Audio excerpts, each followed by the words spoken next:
বন্ধ কলকারখানা চালুসহ অর্থনীতি চাঙা করতে ৬০,০০০ কোটি টাকার তহবিল ঘোষণা করেছে বাংলাদেশ ব্যাংক। শনিবার বাংলাদেশ ব্যাংকে এক সংবাদ সম্মেলনে গভর্নর মোস্তাকুর রহমান এ ঘোষণা দেন। তিনি আশা করেন এই উদ্যোগ পুরোপুরি বাস্তবায়িত হলে দেশে ২৫ লাখের বেশি মানুষের কর্মসংস্থান সৃষ্টি হবে। তিনি বলেন, দেশের ব্যাংকিং খাত থেকে প্রায় ৫ লাখ কোটি টাকা চুরি হয়েছে, ঋণের ১/৩ নেই হয়ে গেছে।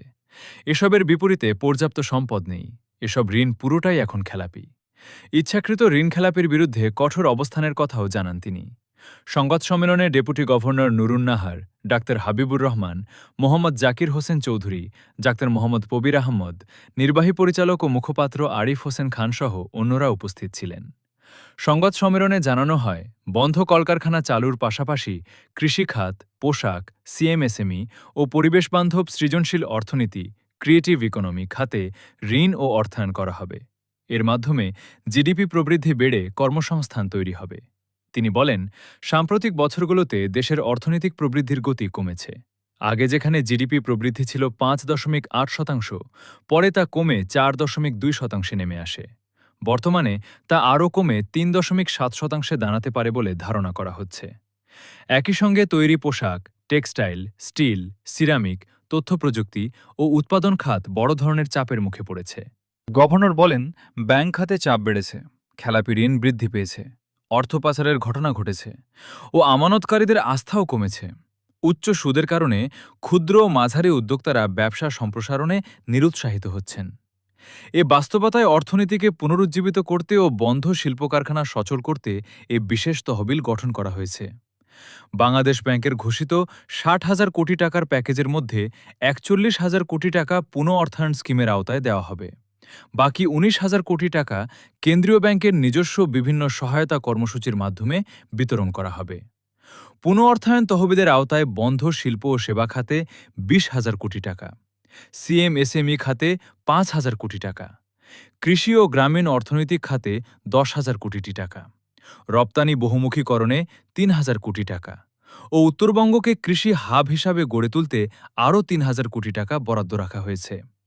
এছাড়া কেন্দ্রীয় ব্যাংকের নিজস্ব ১৯,০০০ কোটি টাকার সহায়তা তহবিলে প্রি শিপমেন্ট ক্রেডিট রিফাইন্যান্সে ৫,০০০ কোটি টাকা, কটেজ, মাইক্রো ও ক্ষুদ্র উদ্যোক্তাদের জন্য ৫,০০০ কোটি টাকা, চামড়া ও চামড়াজাত পণ্য খাতে ২,০০০ কোটি টাকা, বেকার যুবকদের কর্মসংস্থানে ১,০০০ কোটি টাকা, গ্রামীণ অর্থনৈতিক কর্মকাণ্ডে ১,০০০ কোটি টাকা, হিমায়িত মাছ ও ফিশ এক্সপোর্টে ২,০০০ কোটি টাকা, পরিবেশ বান্ধব বা গ্রিন বিনিয়োগে ১,০০০ কোটি টাকা, বিদেশে কর্মসংস্থানের জন্য ১,০০০ কোটি টাকা, স্টার্টআপ খাতে ৫০০ কোটি টাকা ও সৃজনশীল অর্থনীতি বা ক্রিয়েটিভ ইকোনমিতে ৫০০ কোটি টাকা বরাদ্দ করা হয়েছে। গভর্নর বলেন, ক্রিয়েটিভ ইকোনমির জন্য বরাদ্দ ৫০০ কোটি টাকা কর্পোরেট সামাজিক দায়বদ্ধতা সিএসআর তহবিল থেকে অনুদান হিসাবে দেওয়া হবে। এটি ঋণ নয়। বাংলাদেশ ব্যাংক বলছে, তহবিলটি পুরোপুরি কার্যকর হলে ২৫ লাখের বেশি মানুষের কর্মসংস্থান সৃষ্টি হবে। বিশেষ করে শিল্প কারখানা পুনরায় চালু, কৃষি উৎপাদন বৃদ্ধি, রপ্তানি সম্প্রসারণ ও গ্রামীণ অর্থনীতিতে নতুন গতি আসবে। বিদেশে কর্মসংস্থানের জন্য বরাদ্দ ১,০০০ কোটি টাকা থেকে প্রায় ১ লাখ মানুষের চাকরির সুযোগ সৃষ্টি হতে পারে বলেও আশা করছে কেন্দ্রীয় ব্যাংক। বেকার যুবকদের জন্য কর্মসংস্থান ব্যাংকের মাধ্যমে ঋণ বিতরণ করা হবে। অন্যদিকে গ্রামীণ অর্থনৈতিক কাজে ঋণ দেওয়া হবে অ্যানসার ভিডিপি ব্যাংকের মাধ্যমে। এতে অ্যানসার ও ভিডিপির লাখো সদস্য উপকৃত হবেন বলে জানানো হয়েছে। সুদের হারের বিষয়ে গভর্নর বলেন, পুনঃ অর্থায়ন স্কিমের আওতায় বাংলাদেশ ব্যাংক ৪% সুদে অর্থ দেবে। ব্যাংকগুলো সর্বোচ্চ ৩% স্প্রেড রাখতে পারবে। এতে বড় ঋণগ্রহীতারা ৭% সুদে ঋণ পাওয়ার সুযোগ পাবেন। তবে ক্ষুদ্র ঋণের ক্ষেত্রে পরিচালন ব্যয় বেশি হওয়ায় সুদের হার কিছুটা বেশি হতে পারে। বিশেষ করে ছোট উদ্যোক্তা ও কর্মসংস্থান ভিত্তিক ঋণের ক্ষেত্রে তুলনামূলক বেশি সুদ নির্ধারণ করা হতে পারে।